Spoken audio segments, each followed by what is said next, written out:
ఈ కూటమి ప్రభుత్వం అధికారంలోకి వచ్చినటువంటి ఈ యొక్క అతి కొద్ది 10 నెలల కాలంలోనే మరి ఇంత పెద్ద ఎత్తున అభివృద్ధి కార్యక్రమాలు, శంకుస్థాపన చేసేటువంటి కార్యక్రమాలు మరి ఈ రోజు చేపడుతున్నామని చెప్పి మీ అందరికీ కూడా మరి ఈ సందర్భంగా తెలియజేసుకుంటూ, ఎందుకు ఈ మాట చెప్తూ ఉన్నానంటే మీ అందరికీ తెలుసు 2024లో మీ అందరి ఆశీర్వాదంతో అధికారంలోకి వచ్చిన మనందరం కూడా.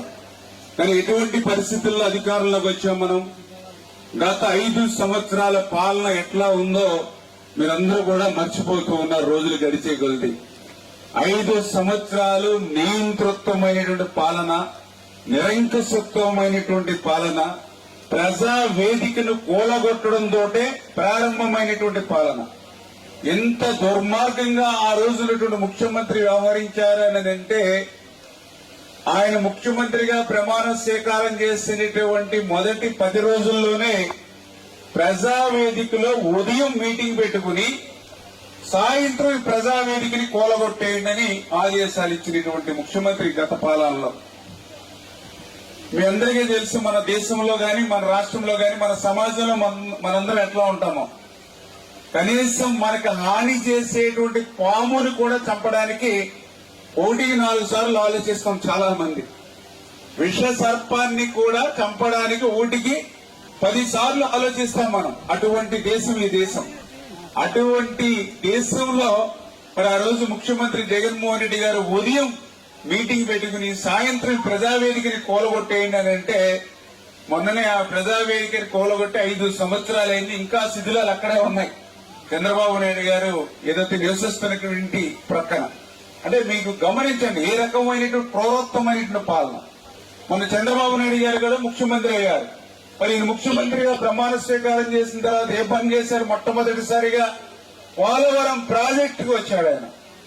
పోలవరం ప్రాజెక్టుకు వచ్చి మూలన పడిపోయింది. పోలవరం ప్రశ్నార్థకం అయిపోయినటువంటి ప్రాజెక్టుని మళ్లీ వేళ పట్టాలు ఎక్కించి రైతాంగానికి సేవ చేయాలని పోలవరాన్ని వేళ పని పూర్తి చేస్తూ ఉన్నారు. రేపు 2027 డిసెంబర్ కల్లా పూర్తి చేయాలని.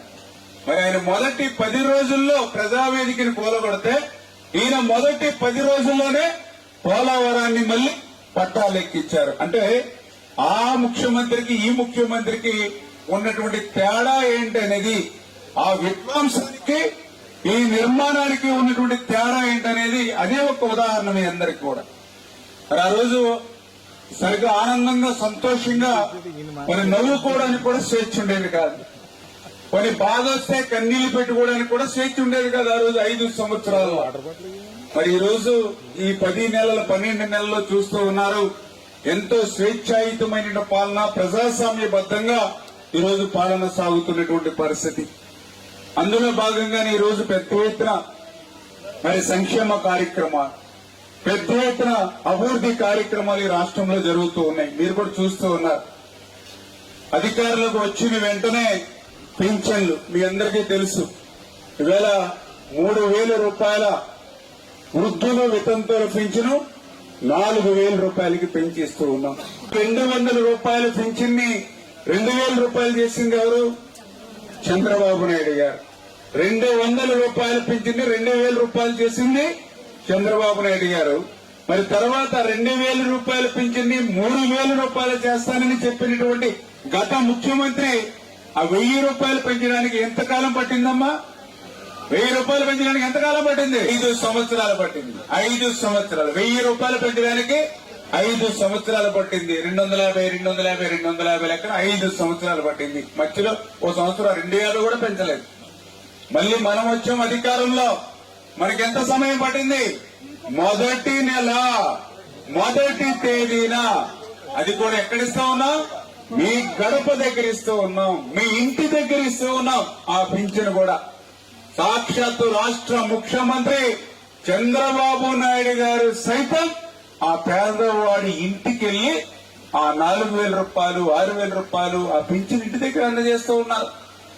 ఎందుకంటే ఈ మాట చెప్తున్నాను అంటే, ఆ రోజు ఎన్నికల ముందు వైసీపీ నాయకులు మీ ఊళ్ళల్లో కూడా చెప్పారు, రేపు చంద్రబాబు నాయుడు గారు వస్తే మళ్లీ మీ పింఛను కోసం సచివాలయాల దగ్గరికి వెళ్లాలి, మీ పింఛన్ల కోసం పంచాయతీల ఆఫీసుల దగ్గర బారులు తిరిగి ఎండల్లో వానల్లో తడుస్తూ ఉండాలని చెప్పారు. కానీ అవి అబద్ధాలని నీటి మూటలని మనకు అర్థమైంది. అధికారులకు వచ్చిన తర్వాత ఎక్కడ తీసుకుంటున్నారు పింఛను? మీరు మీ గడప దగ్గరే తీసుకుంటూ ఉన్నారు. 1వ తేదీ వస్తే పండుగ మాదిరిగా ఉంటుంది ఆంధ్రప్రదేశ్ రాష్ట్రం అంతా. మరి దివ్యాంగులు పింఛన్ ఉంది, ఎంత ఇస్తున్నారు దివ్యాంగులకి? ఎంతమ్మా? 6,000 రూపాయలు. మరి గతంలో ఎంత ఉండేది? 3,000 రూపాయలు. జగన్మోహన్ రెడ్డి గారి 5 సంవత్సరాల పాలనలో ఒక్క రూపాయి కూడా దివ్యాంగులకి పెంచాల. 3,000 రూపాయలు పింఛను 3,000కే ఉండిపోయింది. దివ్యాంగులు అంటే ఎవరు? ఒక శారీరకంగా కాలు పనిచేయకో చెయ్యి పనిచేయకో శారీరకంగా తమ పనులు తాము చేసుకోలేనిటువంటి వాళ్ళు, ఆ ఇంట్లో ఉన్నటువంటి వాళ్ళకి కొంచెం పాపం భారంగా ఉండేటువంటి వాళ్ళు, వాళ్ళకి ఎంత చేసినా కూడా మనకు తక్కువే. మరి 5 సంవత్సరాల్లో అటువంటి వికలాంగులకు వచ్చేటువంటి 3,000 రూపాయల పింఛన్ని ఒక్క రూపాయి కూడా పెంచాలనేటువంటి ఆలోచన ఆ రోజు ఉన్నటువంటి ముఖ్యమంత్రికి ఎందుకు రాలేదు? అంటే మానవత్వం ఉండాలి. మళ్ళీ రోజు మనం వచ్చాం అధికారంలోకి. వచ్చిన తర్వాత 3,000 రూపాయల పింఛన్ ఎంత పెంచాం మనం? 3,500 కాదు, 4,000 కాదు. ఎందుకు మాట చెప్తున్నానంటే, ఎవరైనా పెంచితే ఒక 500 పెంచుతారు, లేదా ఒక 1,000 రూపాయలు పెంచుతారు. కానీ ఆ దివ్యాంగులు ఆ ఇంట్లో వాళ్ళకి భారం కాకూడదు అని ఆ దివ్యాంగులకి ఒక్కసారిగా భారతదేశ చరిత్రలో ఎక్కడ లేని విధంగా 3,000ని 6,000 రూపాయలు పెంచినటువంటి వ్యక్తి చంద్రబాబు నాయుడు గారు. ఎందుకు ఈ మాట చెప్తున్నారంటే, ఈవేళ 1వ తేదీ వచ్చిందంటే పింఛన్లకి 3,000 కోట్లు కావాలి. 3,000 కోట్లు కావాలి ప్రతి నెల. 1వ తేదీ వచ్చిందంటే నెలకి 3,000 కోట్లు అంటే సంవత్సరానికి ఎంత అవుతుంది? 36,000 కోట్లు అవుతుంది. 12 × 3 36,000 కోట్లు సంవత్సరానికి. మరి ఒక సంవత్సరానికి 36,000 కోట్లు అంటే 5 సంవత్సరాలకు ఎంత అవుతుంది? 1,80,000 కోట్లు.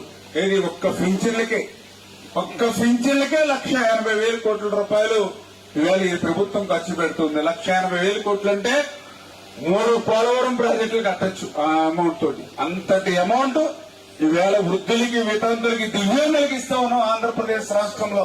ఏదైతే డిఎస్సి, ఎందుకంటే మీరందరూ కూడా పిల్లల్ని కష్టపడి చదివిస్తూ ఉన్నారు. మరి వాళ్ళందరికీ కూడా టీచర్లు ఉద్యోగాలు కావాలి. 5 సంవత్సరాల జగన్మోహన్ రెడ్డి గారి పాలనలో ఒక్క టీచర్ పోస్టు కూడా భర్తీ చేయాల. 5 సంవత్సరాలు ఒక్క టీచర్ పోస్టు భర్తీ చేయాల. కానీ మనం మొదటి 10 నెలల్లోనే 16,000 టీచర్ల పోస్టులు మనం భర్తీ చేస్తున్నాం డిఎస్సి ద్వారా. ఎంత డిఫరెన్స్ వాళ్ళకి మనకి తేడా ఉందో ఒక్క ఉదాహరణ మీ అందరికీ చెప్తూ ఉన్నా. అదేవిధంగా ఏదైతే మొన్న చూశారు మీరు, తల్లికి వందనం. తల్లికి వందనం ఆ రోజు జగన్మోహన్ రెడ్డి గారు కూడా చెప్పారు. 2019 పాదయాత్రలో జగన్మోహన్ రెడ్డి గారి భార్య మరి ఆవిడ కూడా చెప్పింది, ఇంటింటికి వెళ్లి వాడకి వెళ్లి భారతీరెడ్డి గారు కూడా చెప్పారు, ఎంతమంది బిడ్డలుంటే అంతమందికి 15,000 ఇస్తామని. ఒక బిడ్డని బడికి పంపితే 15,000, 2 బిడ్డల్ని బడికి పంపిస్తే 30,000 అని చెప్పి స్వయంగా భారతీరెడ్డి గారే ఆ రోజు ఇంటింటికి వెళ్లి ప్రచారం చేశారు. మరి అధికారులకు వచ్చాక ఎంతమందికి ఇచ్చారమ్మా? ఎంతమందికి ఇచ్చారు? ఎంతమందికి ఇచ్చారు? మీరు చాలా మంది తీసుకున్న వాళ్ళు ఉన్నారు కదా. ఎంతమందికి ఇచ్చారు? ఒక్కళ్ళకి ఇచ్చారు. 5 సంవత్సరాలు కూడా. మరి వేళ మన ప్రభుత్వం మనం చెప్పాం, ఎంతమంది బిడ్డలు ఉంటే అంతమందికి ఇస్తామని చెప్పాం. ఈవేళ 2 బిడ్డలుంటే 26,000 రూపాయలు వాళ్ళ అకౌంట్ లో పడింది. 3 బిడ్డలుంటే 39,000 రూపాయలు వాళ్ళ అకౌంట్ లో పడింది. 4 బిడ్డలుంటే 4 13 52,000 రూపాయలు పడింది. మొన్న ఒక ఆవిడైతే వీడియో పెట్టింది, 5 బిడ్డలు ఉన్నారు, 65,000 రూపాయలు వచ్చింది వాళ్ళ ఇంటికి. అది కూడా అక్కడ ఇక్కడ కాదు, సాక్షాత్తు జగన్మోహన్ రెడ్డి గారి నియోజకవర్గం పులివెందుల నుంచి పెట్టింది ఆవిడ వీడియో. మాకు ఇక్కడ ఎవరైతే జగన్మోహన్ రెడ్డి గారు ఎమ్మెల్యేగా ఉన్నారు, గతంలో ఆయన ముఖ్యమంత్రిగా ఉన్నప్పుడు 5 బిడ్డల్ని బడికి పంపిస్తే ఒక బిడ్డకే 13,000 ఇచ్చారు మా ఎమ్మెల్యే ఆ రోజు ముఖ్యమంత్రిగా. కానీ ఈ రోజు చంద్రబాబు నాయుడు గారు వచ్చాక 65,000 రూపాయలు అందుకుంటూ ఉన్నా. ఆ రోజు నాకు వచ్చింది 13,000, ఈ రోజు వచ్చింది 65,000 అని చెప్పి గర్వంగా ఆయన సొంత నియోజకవర్గం నుంచి చెప్తూ ఉన్నామని అంటే, ఇచ్చినటువంటి మాటలకు కట్టుబడి నిలబడి పనిచేసేటువంటి ప్రభుత్వం తెలుగుదేశం, జనసేన, బీజేపీ ప్రభుత్వం. అంతేకాదు ఈవేళ రైతాంగం ఉన్నారు.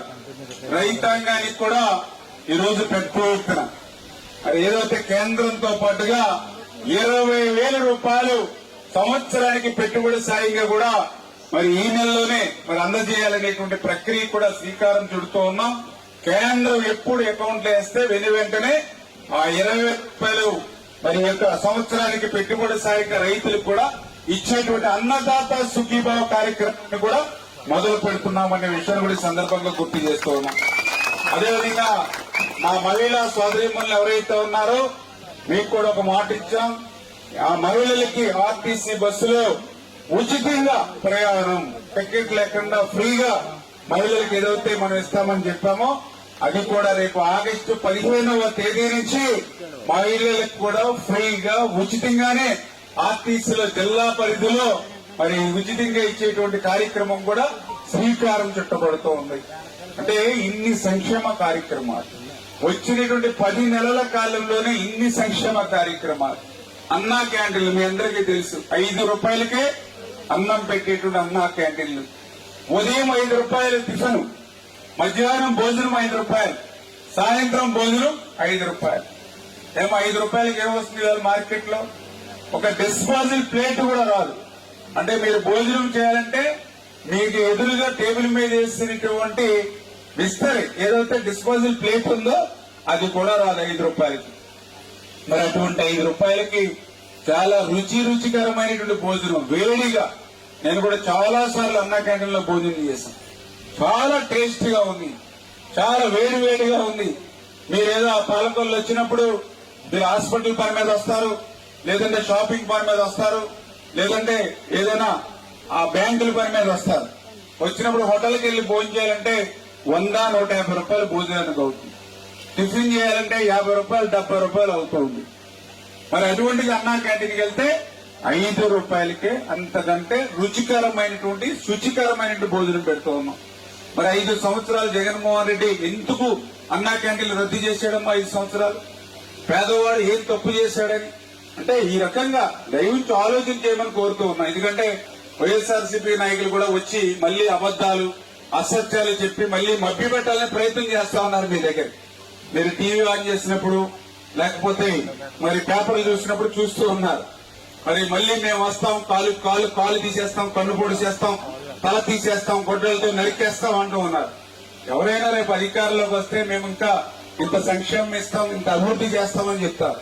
కానీ వీళ్ళు ఏం చెప్తా ఉన్నారు? మళ్లీ మేము వస్తాం, కాళ్ళు తీసేస్తాం, చేతులు తీసేస్తాం, తలకాయ తీసేస్తాం, కళ్ళు పీకేస్తాం, జగన్నాథ రథ చక్రాలు వస్తున్నాయి తొక్కుకుంటూ పోతామంటూ ఉన్నారు. అంటే వారి ప్రభుత్వానికి మన ప్రభుత్వానికి ఉన్నటువంటి తేడా ఏంటని చూడండి. అంటే భయపెట్టి పాలన చేయాలంటే సాధ్యం కాదు. భయపెట్టి ఓట్లు వేయించుకునేటువంటి సంస్కృతి కాదు ఆంధ్రప్రదేశ్ రాష్ట్రంలో. రౌడీలకి, గోండాలకి, సెటిల్మెంట్ బ్యాచీలకి ఆంధ్రప్రదేశ్ రాష్ట్రంలో స్థానం ఉండదు. ప్రజల కోసం పనిచేసేటువంటి వాళ్ళకే ఇక్కడ స్థానం ఉంటుంది. అది తెలుగుదేశం, జనసేన, బీజేపీ వల్ల మాత్రమే ఇటువంటి ప్రశాంతమైనటువంటి పాలన ఆంధ్రప్రదేశ్ రాష్ట్రంలో ఉంటుంది అని చెప్పి మీ ద్వారా తెలియజేసుకుంటూ ఉన్నా. చూసారు కదండి. మరి ఈ వీడియో కనుక మీకు నచ్చినట్లయితే ఒక లైక్ కొట్టేసి మీ అభిప్రాయాన్ని కూడా కామెంట్ బాక్స్ లో తెలియజేస్తూ ఇలాంటి ఇంట్రెస్టింగ్ అప్డేట్స్ కోసం మా ఛానల్ ని సబ్స్క్రైబ్ చేసుకోండి.